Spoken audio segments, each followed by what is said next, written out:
नमस्कार, बहुत स्वागत है आप सभी का। सुबह के 10 बज रहे हैं, आप देख रहे हैं आज तक और इस वक्त मैं आपके साथ आशुतोष चतुर्वेदी। बात दिल्ली एनसीआर की, पॉल्यूशन की, क्योंकि पॉल्यूशन का सोल्यूशन किसी के पास नहीं। देखिए, दिल्ली एनसीआर में प्रदूषण से हालात आज भी बेहद खराब है और खराब होते चले जा रहे हैं हालात। देखिए, दिल्ली से लेकर गुरुग्राम, नोएडा, गाजियाबाद, हर जगह AQI 400 के पार है। सही सुन रहे हैं आप, 400 के पार, यानी गंभीर श्रेणी में। अब दिल्ली में देखिए AQI 431 है, एवरेज बात कर रहे हैं। नोएडा में इससे भी खतरनाक 529 है, 529, जबकि गुरुग्राम में ये 478 है। दिल्ली के धीरपुर में तो AQI 500 से ज्यादा है। दिल्ली में आज से प्राइमरी स्कूल्स बंद कर दिए गए हैं। कई तरह के दूसरे बैन भी लगाए गए हैं। कंस्ट्रक्शन भी बैन है। दिल्ली सरकार अपने यहां आधे कर्मचारियों को वर्क फ्रॉम होम का आदेश दे चुकी है, लेकिन इसके बाद भी हालात फिलहाल तो नहीं सुधरे। इसमें वक्त लगेगा। देखिए, 6 तस्वीरों को आपके सामने रख रहे हैं। Akshardham, Anand Vihar, Noida, Lodhi road, signature bridge, Ghaziabad, हर जगह की एक ही कहानी, एक ही तस्वीर। AQI लगभग 500, कई जगह 500 के पार भी जा चुका है, यानी कि कितनी गंभीर स्थिति है इसका अंदाजा लगाया जा सकता है। लेकिन इसका समाधान फिलहाल नहीं मिल रहा है। लेकिन पॉल्यूशन को लेकर सोल्यूशन नहीं, लेकिन सियासत चरम पर। हमारे 2 सहयोगी इस वक्त जुड़ रहे हैं, हिमांशु मिश्रा और मिलन शर्मा। हिमांशु, अभी किस तरह की स्थिति है, क्या जानकारी मिल रही है और सबसे ज्यादा गंभीर हालात कहां पर है? देखिए, सबसे पहले तो मैं आपको बता दूं कि सुबह से लेकर अब तक धीरे धीरे जो है वो परिस्थिति ठीक हुई है। जो ओवरऑल एयर क्वालिटी इंडेक्स सुबह 431 के आसपास था, वो अब जो है वो 390 के आसपास पहुंच गया है। इस वक्त मैं मौसम भवन हूं और यहाँ पे हम आपको सीधे देखिए जो AQI है वो अभी की कंडीशन यहां पर साफ दिखा रही है। और इसके पीछे की जो वजह बताई जा रही है वो ये बताई जा रही है कि जो विंड डायरेक्शन है, जो हवा का रुख है, वो थोड़ा बदल रहा है। PM 2.5 देखिए 257, ये अभी है वायु गुणवत्ता। PM 2.5 357, जो सुबह 400 के पार था। तो ये फर्क यहां पर साफ नजर आ रहा है। उसकी वजह यह है कि हवा का रुख बदला है और इसकी वजह से यहां पर ये असर देखने को मिल रहा है। और दूसरी चीज, ये जो थोड़ा सा सुधार है, ये सुधार अभी धीरे धीरे बढ़ेगा, ऐसी अनुमान है, क्योंकि जो हवा का रुख है आशुतोष वो बदला हुआ है और आने वाले वक्त में थोड़ा और इसमें परिवर्तन देखने को मिल सकता है। तो एक अनुमान ये है कि जिस तरीके की कंडीशन पिछले एक हफ्ते से बनी हुई थी, 400 के पार, कुछ जगहों पे 500 के पार AQI का इंडेक्स दिल्ली और NCR में था, वो अब थोड़ा उसमें से कमी देखने को मिलेगी। और उसकी वजह है हवा अपनी तरफ से। हालांकि कई जगहों पर हमने देखा कि पानी का छिड़काव किया जा रहा है, कंस्ट्रक्शन को पूरी तरीके से रोक दिया गया है, लेकिन इन सब का उतना असर मौसम पे नहीं दिख रहा है, जो हवा के रुख के बदलाव की वजह से। बारे बारे से सारे सहयोगियों का रुख करते हैं। मिलन शर्मा भी हमारे साथ जुड़ी हुई है। मिलन, क्या कुछ कह रहे हैं एक्सपर्ट्स, मौसम वैज्ञानिक क्या कह रहे हैं, कब सुधरेंगे ये हालात? थोड़े बहुत से कोई फर्क नहीं पड़ेगा, क्योंकि ये 500 के आसपास AQI अपने आप में बेहद गंभीर श्रेणी है। नहीं, बिल्कुल आशुतोष, थोड़े बहुत से तो बिल्कुल कुछ नहीं सुधरेगा, क्योंकि दिल्ली सरकार को एक साथ आकर केंद्र सरकार के साथ काम करना पड़ेगा। आपने देखा होगा कैसे अरविंद केजरीवाल, जो दिल्ली के मुख्यमंत्री है, पंजाब के मुख्यमंत्री भगवंत मान के साथ बोले कि किसानों पर जो ब्लेम गेम है वो ना किया जाए। मैं इसकी जिम्मेदारी लेता हूं, क्योंकि पराली पंजाब से जल रही है और उसका धुआं सारा दिल्ली में आ रहा है। पीछे आपको दिखाएं कि ये है ऐतिहासिक इंडिया गेट, जहां पर हम अक्सर देखने की कोशिश करते हैं किस तरीके से हवा का रुख है या प्रदूषण का रुख है। आज आपको नहीं दिखाई देगा, लेकिन मैं आपको ये भी याद दिला दूं कि दिवाली के तुरंत बाद पीछे इंडिया गेट साफ दिख रहा था किलोमीटर दूर तक। तो वो क्या कारण था? क्योंकि तब पटाखे नहीं चलाए गए दिल्ली में, लेकिन तब जो पराली का कंट्रीब्यूशन था वो महज 10% या 15% तक था। आज वो 30% से ज्यादा हो गया है। तो एक तरफ हम देख रहे हैं पंजाब में पराली जलाई जा रही है, दूसरी तरफ दिल्ली में भी प्रदूषण को लेकर नियंत्रण नहीं है।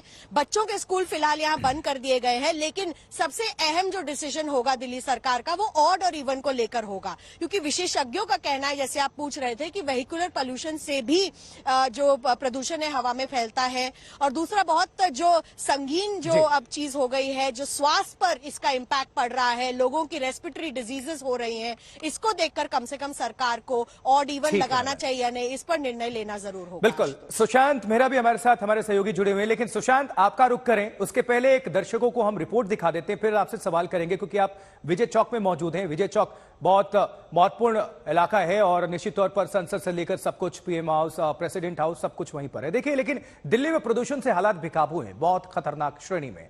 लगातार तीसरे दिन दिल्ली की हवा का स्तर गंभीर बना हुआ है और कई तरह के बैन भी बेअसर नजर आ रहे हैं। दिल्ली का ताजा हाल देखिए रिपोर्ट में।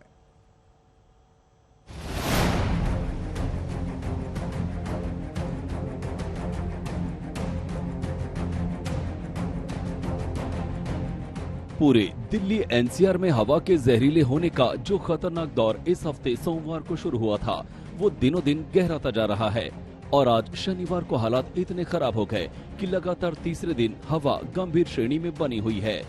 ग्रेव चार्ज सिस्टम के तहत कई पाबंदियां लगा देने के बाद भी दिल्ली और आसपास के शहरों में कोई सुधार नहीं हो रहा है।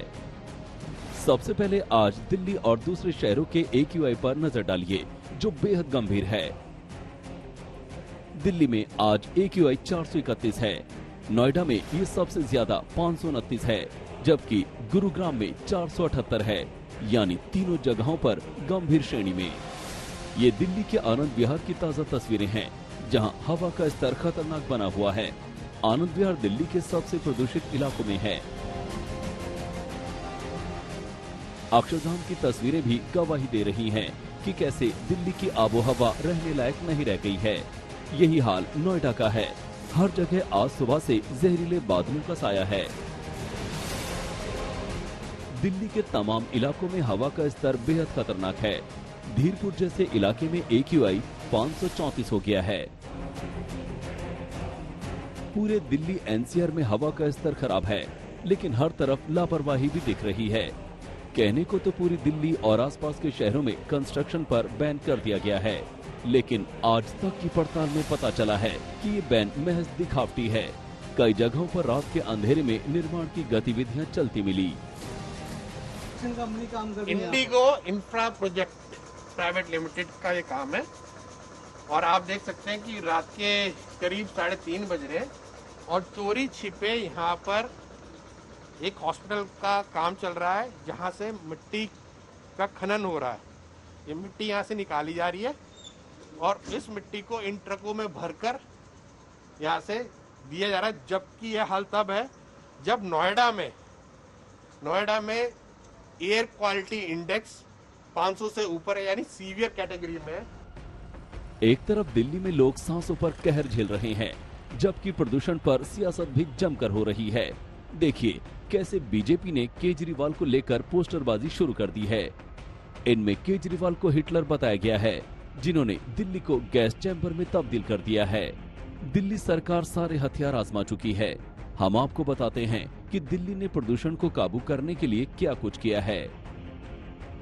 आज से दिल्ली के प्राइमरी स्कूल बंद कर दिए हैं। आज से 5वीं क्लास से ऊपर के बच्चों के लिए आउटडोर एक्टिविटी बैन है। दिल्ली सरकार के 50% कर्मचारी घर से काम कर रहे हैं। दिल्ली में ट्रकों की एंट्री बैन कर दी गई है। कंस्ट्रक्शन पर पूरी तरह बैन लगा दिया गया है। ऐसे ही बैन पड़ोसी शहरों नोएडा, गाजियाबाद और गुरुग्राम में भी लागू किए गए हैं, लेकिन इसके बाद भी दिल्ली में कोई सुधार होता नहीं दिख रहा है। ब्यूरो रिपोर्ट, आज तक। चलिए अब रुक करते हैं। सुशांत मेहरा हमारे साथ, हमारे सहयोगी जुड़े हुए हैं, इसके साथ 2 और सहयोगी हमारे जुड़े हुए हैं, लेकिन सुशांत का रुक करेंगे। सुशांत, आप जहां पर मौजूद है वहां पर AQI किस तरह आप देख पा रहे हैं, और साथ ही आप जहां पर हैं वहां पर काफी महत्वपूर्ण जगह है, आसपास संसद भवन है, PMO है, साथ ही प्रेसिडेंट हाउस है, तमाम इमारतें हैं, लेकिन कितना प्रभाव, अभी प्रदूषण किस लेवल पे? देखिए आशुतोष, बता दूं कि दिल्ली में इस वक्त अगर प्रदूषण के लेवल की बात की जाए तो बेहद खराब स्थिति में अभी भी बना हुआ है। AQI अगर आप देखेंगे तो 390 पर है, यानी बेहद खराब स्थिति में इस वक्त जो है वो पोल्यूशन का स्तर जो है वो देखने को मिल रहा है। कर्तव्य पथ विजय चौक पर हम मौजूद है। मेरे पीछे आप तस्वीरें देखेंगे कि पोल्यूशन के स्तर का अंदाजा आप इसी बात से लगा सकते हैं कि जो राष्ट्रपति भवन है वो प्रदूषण की चादर से पूरी तरीके से लिपटा हुआ है। हालांकि मैं आपको ये बता दूं कि सुबह के वक्त जो AQI लेवल 431 था उसमें थोड़ा सा बदलाव 390 पर पहुंचा है। इसके पीछे एक वजह यह है कि पूर्वोत्तर की तरफ से मौसम विभाग की माने तो थोड़ी हवाएं जो है वो चली हैं। हालांकि स्थिति अभी भी जो है वो गंभीर बनी हुई है। ये स्थिति आज दोपहर तक इसी तरीके से बनी रहेगी। हो सकता है कि पोल्यूशन के जो लेवल है उसमें सुधार हो, लेकिन अभी फिलहाल अगर कहा जाए जिस तरीके से इमरजेंसी जो है वो दिल्ली के अंदर देखने को मिल रहा है कि पोल्यूशन का स्तर काफी ज्यादा बढ़ा हुआ है, लोगों के लिए परेशानी जो है वो बनी हुई है। अमूमन यहाँ पर वीकेंड पे लोग घूमने के लिए आते हैं, मॉर्निंग वॉक करने के लिए आते हैं, लेकिन सन्नाटा जो है वो इस वक्त पूरे विजय चौक और आसपास के एरिया के अंदर जो है वो देखने को मिल रहा है। लोग जो है वो बसते हुए नजर आ रहे हैं ताकि वो इस पोल्यूशन से बच सके और नदारत यहाँ पर नजर आ रहे हैं। आशुतोष, तो ये है दिल्ली के हालात। हमारे 3 सहयोगी जानकारी दे रहे हैं। शुक्रिया यहाँ पर सुशांत, हिमांशु और मिलन, आप तीनों सहयोगियों का बहुत बहुत धन्यवाद खबरों को और तस्वीरें वहां पर दर्शकों के समक्ष रखने के लिए। देखिए, इस बीच दिल्ली में प्रदूषण पर पोस्टर वार भी शुरू हो गया है, क्योंकि भारतीय जनता पार्टी ने दिल्ली के सीएम पर पोस्टर से हमला किया। अब बीजेपी नेता तेजिंदर पाल सिंह बग्गा ने दिल्ली के कई इलाकों में पोस्टर्स लगवाए हैं, जिसमें सीएम केजरीवाल की तुलना हिटलर से की गई है। पोस्टर में राजधानी दिल्ली को गैस चैम्बर बनाने का आरोप लगाया गया अरविंद केजरीवाल और उनकी पार्टी आम आदमी पार्टी पर। क्या लिखा हुआ पोस्टर में देखिए, Kejriwal is second, Hitler was first. राजधानी दिल्ली की अगर AQI की बात करें तो 400 के पार है। ओवरऑल AQI इस वक्त 431 है, जो बेहद खराब स्थिति में है। और अगर हम बात करें दिल्ली के अलग अलग इलाकों के, तो कुछ इलाके ऐसे हैं जहां पर 500 के पार भी AQI पहुंच गया है। सरकारें दावा करती हैं, कोशिशें की जा रही हैं, लेकिन उसके बावजूद जो अक्टूबर और नवंबर का महीना है, खासतौर से इस दौरान कई ऐसे वजहें हैं जिनकी वजह से राजधानी दिल्ली एक गैस चैम्बर में बदल जाती है। इस बार पॉलिटिकल लड़ाई भी इसको लेकर के हो रही है। आप देखिए किस तरीके से जो भारतीय जनता पार्टी के नेता हैं तेजिंदर पाल सिंह बग्गा, उनकी तरफ से एक पोस्टर लगाया गया है जिसपे लिखा गया है कि Kejriwal is second ruler who converted his city into a gas chamber, Hitler was first. तो आप देखिए किस तरीके से अब ये जो लड़ाई है वो यहाँ पोस्टर पे नजर आ रही है। तेजिंदर पाल सिंह बग्गा बीजेपी के वो नेता हैं जो अक्सर इसी तरीके के पोस्टर लगाते रहते हैं। जब भी कोई ऐसा इशू होता है, हम देखते हैं कि तेजिंदर पाल सिंह बग्गा की तरफ से पोस्टर लगाए जाते हैं।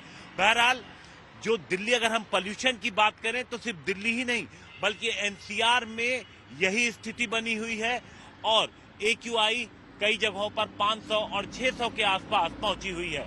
कैमरामैन दीपक बिष्ट के साथ हिमांशु मिश्रा, दिल्ली आज तक। जी हां, तो भारतीय जनता पार्टी ने पॉल्यूशन को लेकर केजरीवाल सरकार को घेरा है और दिल्ली में पोस्टर लगाकर केजरीवाल को ऐसा हिटलर बताया है जिसने दिल्ली को गैस चैम्बर में तब्दील कर दिया। दूसरी तरफ गुजरात के नेता ने एक ट्वीट करके केजरीवाल को कौवा बताया है।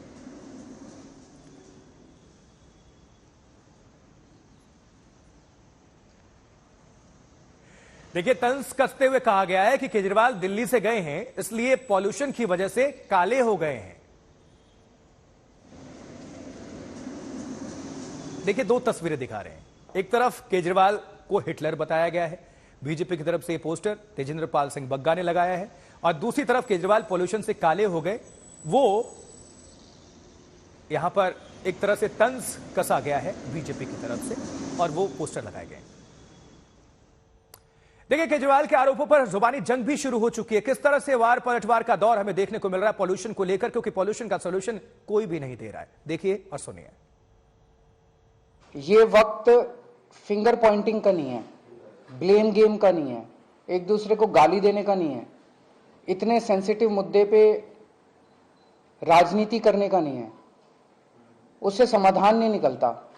हम करते रहे राजनीति, वो कहते रहे केजरीवाल जिम्मेदार है, हम कहते रहे वो जिम्मेदार है, इससे कोई समाधान तो नहीं निकलता। जनता को इससे फायदा तो नहीं होता।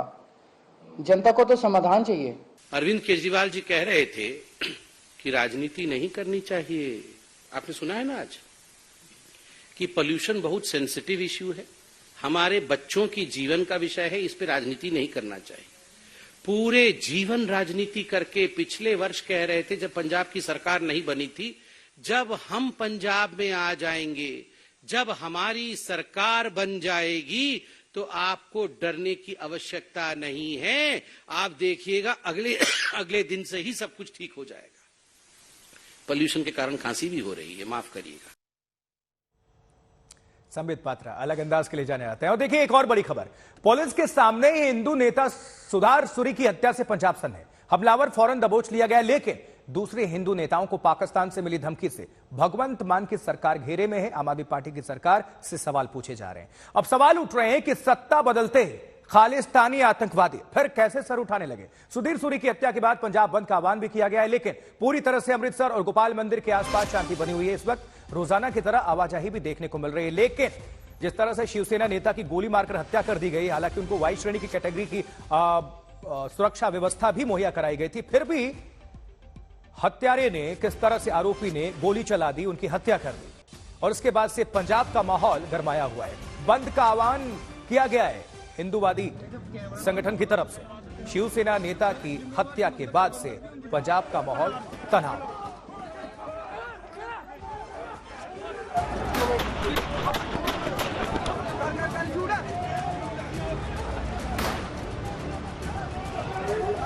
गोलियों की इस तड़तड़ाहट से देश सन्न रह गया। पुलिस के सामने ही हिंदू नेता पर ताबड़तोड़ गोलियां दागी गई। शिवसेना नेता सुधीर सूरी कूड़े में भगवान की मूर्ति मिलने का विरोध कर रहे थे। पुलिस उनसे बात कर रही थी, तभी भीड़ से एक शख्स ने गोलियों की बौछार कर दी। 5 गोलियां चलाई। फायरिंग के बाद अफरा तफरी मच गई। हमलावर ने भागने की कोशिश की, लेकिन लोगों ने कार पर ईंट पत्थर बरसाना शुरू कर दिया। पुलिस भी हरकत में आई और बैरिकेडिंग कर कार को आगे बढ़ने नहीं दिया। पुलिस ने हमलावर को दबोच लिया। जांच करांगे। देखो, साडी इन्वेस्टिगेशन एविडेंस बेस्ड होगी। जिस तरह का एविडेंस आऊगा उस दे मुताबिक कार्रवाई की जाऊगी। ਅਸੀਂ ਸਪੈਸ਼ਲੀ ਸਾਡੀ ਇੰਟਰਨਲ ਸਿਕਿਉਰਿਟੀ ਡਿਵੀਜ਼ਨ ਦੀ ਟੋਕੇ ਸਾਹਿਬ ਇੱਥੇ ਹੈਗੇ ਇਨਵੈਸਟੀਗੇਸ਼ਨ ਨੂੰ ਸੁਪਰਵਾਈਜ਼ ਕਰਨ ਲਈ। ਅਸੀਂ ਟੈਕਨੀਕਲ ਤਰੀਕੇ ਨਾਲ ਫੋਰੈਂਸਿਕ ਟੀਮ ਅਸੀਂ ਮੌਕੇ ਤੇ ਬੁਲਾਈ ਹੈ। ਅਸੀਂ ਸਾਰੇ ਪਹਿਲੂਆਂ ਦੀ ਟੈਕਨੀਕਲੀ ਹਰ ਪੱਖੋਂ ਜਾਂਚ ਕਰ ਰਹੇ ਹਾਂ। फायरिंग में जख्मी सुधीर सूरी को फौरन अस्पताल में भर्ती कराया गया, लेकिन उन्हें बचाया नहीं जा सका। शिवसेना नेता सुधीर सूरी की दिन दिहाड़े हत्या के बाद फिलहाल जो आरोपी है उसको पुलिस ने गिरफ्तार कर दिया, लेकिन फिलहाल स्थिति पर काबू करने के लिए जो पुलिस है उसने पुख्ता प्रबंध कर रखे हैं। फिलहाल जो स्थिति है वो पूरी तरह से काबू में है, लेकिन तमाम जो हिंदू संगठन हैं उन्होंने कल पंजाब बंद का आह्वान किया है। सुधीर सूरी शिवसेना हिंदुस्तान के प्रधान रह चुके हैं। पिछले कुछ समय से सुधीर सूरी निशाने पर थे। सुधीर सूरी को पंजाब पुलिस की वाई कैटेगरी की सिक्योरिटी मिली हुई थी। सूरी की सुरक्षा में 15 पुलिसकर्मी और एक पायलट जिप्सी थी। 5 पुलिसकर्मी उनके घर पर रहते थे। इसके बावजूद दिन दहाड़े 5 गोलियां मारकर सूरी का मर्डर कर दिया गया। पुलिस ने हमलावर के पास से पिस्टल बरामद किए। सूरी को गोली मारने वाले हमलावर का नाम संदीप सिंह है। वो अमृतसर में अमन एवेन्यू का रहने वाला है। वारदात वाली जगह के सामने ही उसका कपड़ों का शोरूम है। उसकी कार से कई प्रिंट आउट मिले। इनमें हिंदू नेताओं के फोटो को क्रॉस किया गया है। बुलेट इंजरीज करके उन्होंने शिफ्ट किया गया सी स्कॉट हॉस्पिटल, जिथे उन्होंने डेथ हो गई। पुलिस ने फौरन कार्रवाई करके अक्यूज नूं गिरफ्तार कर लिया है, तो उस तो वेपन भी रिकवर हो गया है। सुधीर सूरी 2016 में खालिस्तानियों के खिलाफ बोलकर विवादों में घिरे थे। उन्हें धमकियां देते हुए कहा गया था कि अगर वो एक हिंदू को मारेंगे तो 10 गिराएंगे। इसके बाद से ही वो लगातार विवादों में घिरने लगे। सिख अगर बंद की कॉल देते तो वो उसका विरोध करना शुरू कर देते। अमृतसर से ललित शर्मा के साथ आज तक ब्यूरो। और इस बीच जानकारी मिल रही है कि सुधीर सूरी हत्या का जो केस है वो एनआईए को सौंप दिया गया है। एनआईए अब इस हत्याकांड की जांच करेगी। ये खबर इस वक्त मिल रही है, बड़ी खबर। जी हां, एनआईए करेगी सुधीर सूरी मर्डर केस की जांच। सूत्रों के मुताबिक ये जानकारी मिल रही है, जहां जांच के लिए अमृतसर भेजी गई है एनआईए की टीम। ज्यादा जानकारी के लिए सीधा रुख करते हैं ललित शर्मा का। हमारे साथ हमारे सहयोगी जुड़े हुए हैं। ललित, किस तरह से जानकारी मिल रही है? ये भी देखने को मिल रहा है कि क्या पंजाब में एक बार फिर से खालिस्तान अपना फन फैला रहा है, सर उठा रहा है, क्योंकि ये कड़ियां जुड़ रही हैं कहीं ना कहीं। और एनआईए को अब जांच के जिम्मा किस तरह से देखते हैं? बिल्कुल आशुतोष, अगर हम इस पूरे घटनाक्रम की बात करें, कल जिस तरह से दिन दिहाड़े शिवसेना नेता की हत्या कर दी जाती है और वो भी उस जगह पर जो कि अमृतसर का एक बहुत ही बिजी बाजार है, वहां पर जिस तरह से हत्या की जाती है, निश्चित तौर से कई तरह के सवाल है वो खड़े होते हैं। लेकिन आशुतोष, जो जानकारी मिल रही है फिलहाल सूत्रों के हवाले से कि इस पूरी हत्या का जो जिम्मा है वो अब एनआईए अपने हाथ में ले रही है और एनआईए इस पूरी हत्या की जो जांच है वो करेगी। लेकिन उससे पहले सबसे पहले आपको तस्वीरें यहाँ पर दिखा दें जहाँ पर सुधीर सूरी का पोस्टमार्टम चल रहा है। पुख्ता प्रबंध किए गए हैं। आप देख सकते हैं कि यहाँ पर सैकड़ों की तादाद में जो पुलिस कर्मचारी हैं उनको यहाँ पर तैनात किया गया है। चाहे एंटी रॉयट पुलिस की बात हो या फिर ओपीएस पुलिस की बात हो, उनको यहाँ पर तैनात किया गया। और खास तौर पर जिस तरह से जो तमाम शिवसेना हिंदू नेता है उन लोगों ने आज पंजाब बंद का आह्वान किया है। फिलहाल अगर हम स्थिति की बात ललित, जो हमलावर गिरफ्तार किया गया है उसने कोई जानकारी दी है क्या? पुलिस सूत्र क्या कुछ बता रहे हैं? आखिर इसने हमले को अंजाम क्यों दिया, क्यों हत्या की सुधीर सूरी की? इसका तार कहां से कनेक्ट है? कुछ तो जानकारी आई होगी सामने। देखिए आशुतोष, इसमें एक बहुत ही अहम जानकारी जो सामने आ रही है, लेकिन फिलहाल सूत्रों के हवाले से यही पता चला है कि जो हार्डलाइनर है यानी अमृतपाल सिंह जो लगातार खालिस्तान की मांग कर रहा है, उससे कुछ दिन पहले ही जो हत्यारा है संदीप उर्फ सनी, उसके साथ मुलाकात की थी। काफी ज्यादा इन्फ्लुएंस वो अमृतपाल के साथ था और लगातार जो खालिस्तान की मांग वो पिछले कुछ दिनों से, अगर हम पूरे पंजाब की बात करें, लगातार अमृतपाल दौरे कर रहा है। सोशल मीडिया पे काफी ज्यादा वायरल अमृतपाल है और एक तरह से अगर हम इसे बात करें तो हार्डलाइनर ये। लेकिन ललित, इस घटनाक्रम के बाद पंजाब की आम आदमी पार्टी सरकार, भगवंत मान की सरकार, मुख्यमंत्री खुद सवालों के घेरे में, लोग आरोप लगा रहे हैं, भारतीय जनता पार्टी भी, और वहां से प्रतिक्रिया आ रही है। विपक्ष आरोप लगा रहा है कि जब से कमान आई है आम आदमी पार्टी के हाथों में, वहां से खालिस्तानी फिर से सर उठा रहे हैं। देखिए आशुतोष, निश्चित तौर से विपक्ष को एक बड़ा मुद्दा मिल गया है, चाहे कांग्रेस की बात करे, बीजेपी की बात करे या फिर अकाली दल की बात करे, क्योंकि 7 महीने की आम आदमी पार्टी सरकार जब से बनी है उसके बाद से जिस तरह से बड़ी हत्याएं पंजाब के अंदर हुई है, चाहे हम जो पंजाबी गायक है सिद्धू मूसेवाला की हत्या हो या फिर अब जो शिवसेना नेता है सुधीर सूरी की हत्या हो, क्योंकि दिन दिहाड़े हत्या होती है तो कहीं ना कहीं सवाल है वो सरकार पर उठने लाजमी है। लेकिन इस पूरी हत्या में फिलहाल जो हत्यारा है उसको गिरफ्तार कर लिया गया है, लेकिन जांच लगातार चल रही है, क्योंकि अगर इसमें किसी तरह से कोई खालिस्तानी एंगल नजर आता है तो आने वाले दिनों में बहुत सी मुश्किलें हैं वो बढ़ सकती है। लेकिन फिलहाल अभी जो जांच है बहुत ही बारीकी से की जा रही है, क्योंकि जिस तरह से गाड़ी में अमृतपाल सिंह के कुछ पोस्टर्स मिले हैं सोशल मीडिया में कुछ दिन पहले, उन्होंने उनके साथ मुलाकात की है।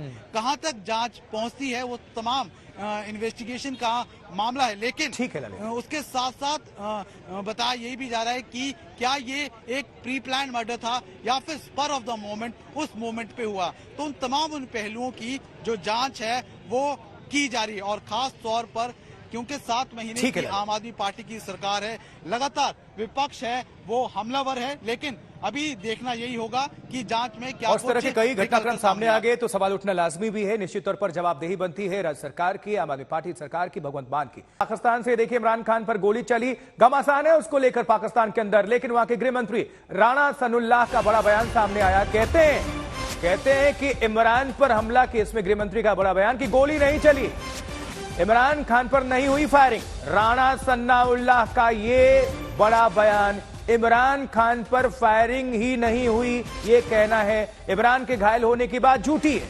राणा सनाउल्लाह, और ये कौन है? पाकिस्तान के गृह मंत्री हैं राणा सनाउल्लाह। इन पर आरोप भी लगाया इमरान खान ने, पंजाब प्रांत के डीजीओ के आरोपों का जवाब दिया है राणा सनाउल्लाह ने। लेकिन इमरान खान तो कह रहे हैं कि इनके इशारे पर, गृह मंत्री के इशारे पर ही उन पर फायरिंग करवाई गई।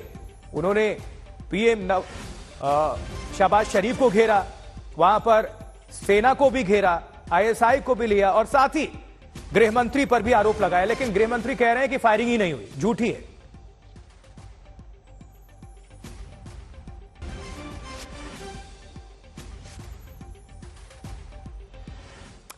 चलिए आगे बढ़ते हैं और पाकिस्तान के पूर्व मंत्री फवाद चौधरी एक्सक्लूसिव इस वक्त।